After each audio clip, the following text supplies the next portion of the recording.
A haunting quiet prevails in the war-torn landscape, shattered only by an ominous rumble that grows louder. Out of the blue, the Octopus, or Sprute SDM-1, arrives on the scene. As the Octopus glides through the darkness, its low-profile design renders it nearly invisible to the enemy. The dim light glints off its formidable 125mm artillery system, primed and ready for destruction. It makes quick work of the terrain at 70 kilometers per hour. Yet, the Octopus is more than a mere ground warrior. Equipped with amphibious capabilities, it can navigate water at 10 kilometers per hour. Its 18 tons of weight were airdropped into the battlefield, ready to face any climate around the world, from minus 40 degrees to plus 40. Once it finds a suitable position, it engages its enemy with precision, even from 5 kilometers away. Ready to serve with Russian airborne groups, it has piqued the interest of other countries, and the only question is, how soon will it arrive on the modern battlefield? In the ongoing saga of military strategy, an imposing challenge arises on the Eastern European front. Russian command and the domestic defense industry aim to equip the frontline units of the RF armed forces with an arsenal of anti-tank weapons, ranging from kamikaze drones to man-portable missile systems and powerful artillery. Yet, while the role of tanks on the battlefield is paramount, they require robust countermeasures against ground forces and air defenses. The armed forces of Ukraine received Western tanks such as the Leopard 2, Challenger, Abrams, and Leclerc MBTs, which needed specialized units to combat them. In turn, the Russian Ministry of Defense has formed dedicated groups tasked with hunting down these advanced systems and training tank crews for the battlefield. One of the most effective tools in the arsenal against tanks is the anti-tank guided missile, or ATGM. Even second-generation ATGMs, when expertly employed, boast an impressive 80 to 90% success rate in tank destruction. The battle against tanks extends to the skies as well. Russian aviation, armed with guided bombs and supersonic anti-tank missiles, adds another layer of complexity to the confrontation. The importance of strategic training, proper cover, and a diverse array of anti-tank weaponry stands out in this evolving military landscape as the race to outmatch and outmaneuver Western tanks intensifies. In the early 1990s, the Volgograd tractor plant embarked on an ambitious endeavor, creating a self-propelled tank destroyer rooted in a modified prototype light tank, Object 934. The plant, with a rich history of designing and manufacturing military vehicles, was not precisely new to the world of armored warfare. It had previously produced the renowned BMD series of airborne combat vehicles, namely the BMD-1, 2, 3, and the latest edition, the BMD-4, all of which found their place in the Russian Air Assault Division's arsenal. However, the transformation of Object 934 into a potent tank destroyer was no small feat. After extensive chassis modifications, it was redesignated as Object 952. Meanwhile, the turret, a critical component of any tank destroyer, was meticulously developed at Yekaterinburg Artillery Plant No. 9. By mid-2001, nearly 7 years of dedicated effort had gone into creating what would come to be known as the 2S-25M Sprute SD self-propelled anti-tank gun. The vehicle underwent its first trials on the Prudboy tank firing range, a momentous occasion witnessed by representatives from Russia and foreign military and diplomatic corps from various corners of the globe. Soon after, the Russian army recognized the potential of the 2S-25, placing an initial contract for 15 units in 2005, with plans for up to 85 to 110 units. However, as of 2009, only 4 batteries, totaling 24 vehicles, were in service with the airborne forces.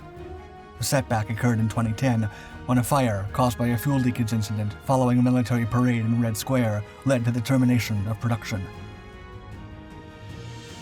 Despite this setback, the journey of the 2S-25 continued, with conflicting reports regarding the cancellation of further procurement.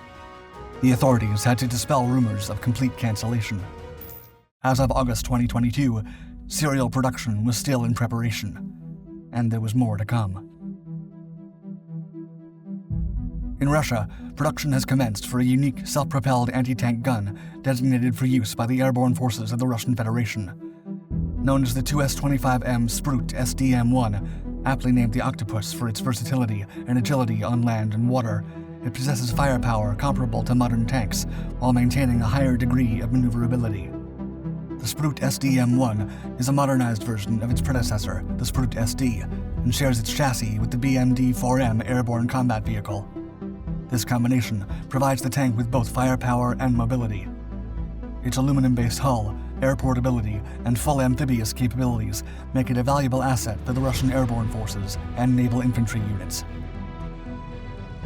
Under the hood, the Sprute SD-M1 is equipped with a potent multi-fuel diesel engine, the UTD-29, generating 500 horsepower.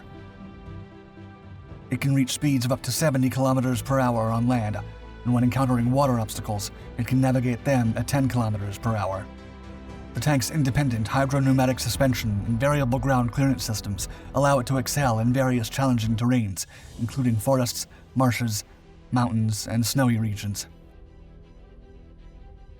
In terms of armament, the Octopus is armed with a fully stabilized 125mm smoothbore gun, rivaling the firepower of renowned Russian tanks like the T-72 and T-90.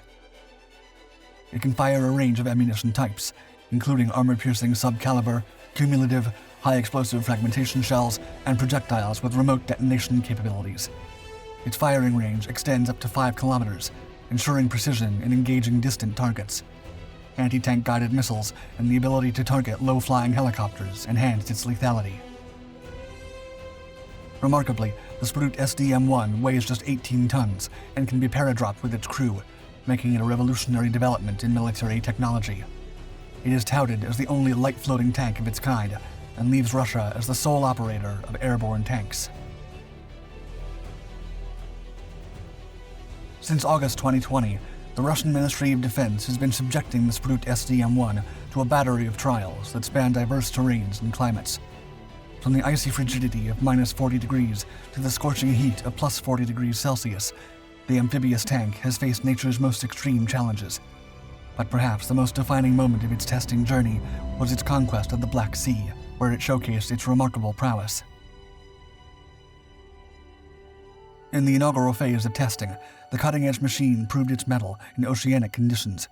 The tank underwent rigorous scrutiny, affirming its capability for transportation by sizable landing vessels and showcasing its remarkable buoyancy.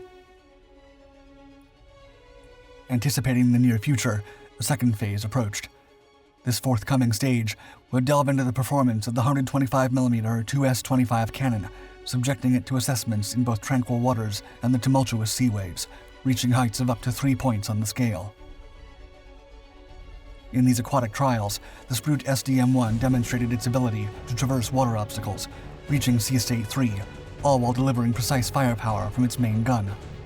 Its remarkable adaptability allowed it to easily navigate unprepared shores, cementing its reputation as a versatile combat machine. In the words of Bekan Ozdov, industrial director of the Rostek cluster of weapons, ammunition, and special chemicals, quote, "The machine is capable of solving complex tactical tasks, in particular reconnaissance, work as part of raid or advanced detachments, conducting maneuverable defense, forcing water obstacles, amphibious operations, and territory control.